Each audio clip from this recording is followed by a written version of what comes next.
নমস্কার বন্ধুরা, ঘরে থাকা সামান্য উপকরণ দিয়ে আজকে আপনাদের জন্য নিয়ে এসেছি একটা দুর্দান্ত স্বাদের মিষ্টি রেসিপি। আমাদের বাড়িতে জন্মদিন বা নানা রকমের ছোট বড় অনুষ্ঠান হয়েই থাকে। বাইরে থেকে আমরা রসগোল্লা, পান্তুয়া, সন্দেশ এসব তো আনি, কিন্তু যদি এরকম একটা দারুণ মিষ্টি বানানো যায়, চলুন দেখে নিই।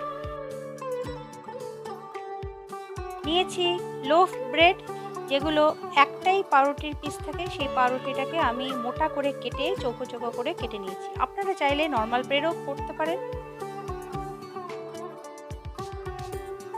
এবার ডুবো তেলে আমি পাউরুটির পিসগুলো ভেজে নেব।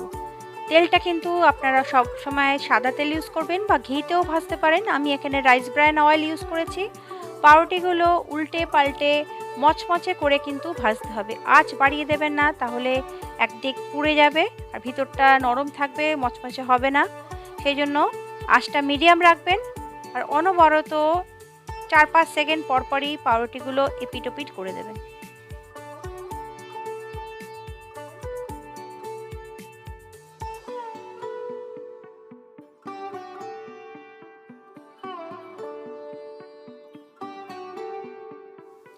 একদম সুন্দর কালার চলে এসেছে। এবার আমি এগুলোকে তেল থেকে তুলে রাখছি।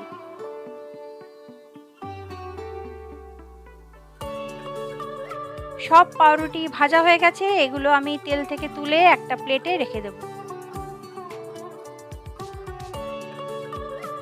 অন্যদিকে আমি একটা প্যানের মধ্যে 1.5 কাপ চিনি নিচ্ছি। চিনির রস বানাবো। দেখুন 1.5 কাপ নিয়েছি আর 1.5 কাপ জল দেব।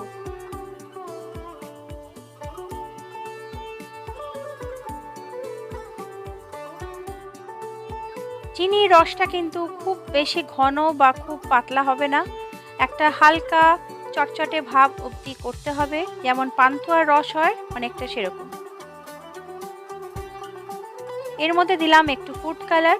এটা আপনারা চাইলে স্কিপ করতে পারেন, কোনো অসুবিধা নেই, তবে দেখতে ভালো লাগে বলে আমি দিচ্ছি। এর মধ্যে পাউরুটি যেগুলো আমি আগে ভেজে রেখেছিলাম সেগুলো এর মধ্যে দিয়ে দিলাম। চিনির রসটা কিন্তু গরম আছে, গরম অবস্থাতেই কিন্তু ভাজা পাউরুটিগুলো দিতে হবে। দুপাশে আমি ঘুরিয়ে ফিরে রসটাকে সোক করে নিচ্ছি। আপনারা এই মিষ্টিটা অবশ্যই বাড়িতে বানাবেন, খেতে ভীষণ ভালো হয়। একবার বানালে বারবার বানাবেন। একটা প্লেটে আমি তুলে রেখেছি, রসটা কিন্তু টেনে গেছে, আরও যে এক্সট্রা রসটা আছে এটা আমি এর মধ্যে দিয়ে দিলাম। ভাজা পাউরুটি খুব তাড়াতাড়ি রসটা টেনে নেয়। সব রসটা দিয়ে দিয়েছি। এবার অন্যদিকে আমি রাবড়ি বানাবো, তার জন্য আমি নিয়েছি এখানে 1 লিটার মতন দুধ। দুধটা ফুটে গেছে।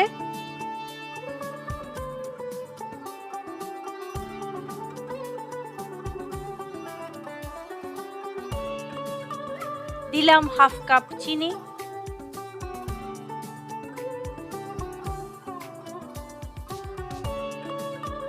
এর মধ্যে দেব 3 চামচ মতন মিল্ক পাউডার। মিল্ক পাউডারটা যদি আমি ফুটন্ত দুধে দিই তাহলে জমে যাবে, লাম্প হয়ে যাবে। সেই জন্য আমি একটা বাটিতে আগে গুলে নিচ্ছি। ভালোভাবে গুলে নেওয়ার পর আমি সেটা দুধের মধ্যে দেব।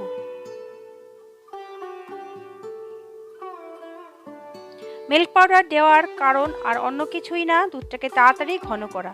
এর মধ্যে দিলাম একটু এলাচ গুঁড়ো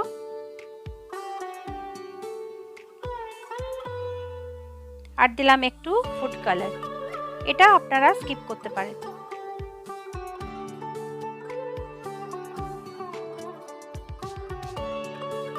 দিলাম 1 চামচ গোলাপ জল। রাবড়িটা রেডি হয়ে গেছে। এবার আমি অল্প ঠান্ডা করব, পুরো ঠান্ডা করব না, হালকা ঠান্ডা করব।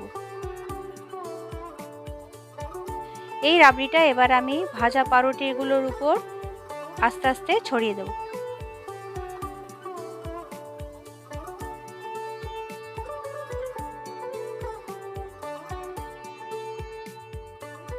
এবার গার্নিশিং এর পালা।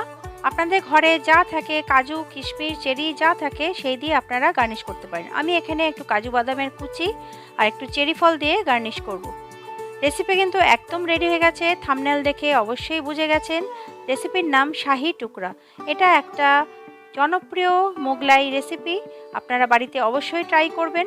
রেসিপি ভালো লাগলে চ্যানেলটাকে সাবস্ক্রাইব করবেন, লাইক করবেন, শেয়ার করবেন আর পাশে থাকা নোটিফিকেশন বেল অল প্রেস করে দেবেন যাতে আমার লেটেস্ট ভিডিওর আপডেটগুলো আপনাদের কাছে সবার আগে পৌঁছে যায়। ভিডিও শেষ অবধি দেখার জন্য আপনাদের অনেক ধন্যবাদ।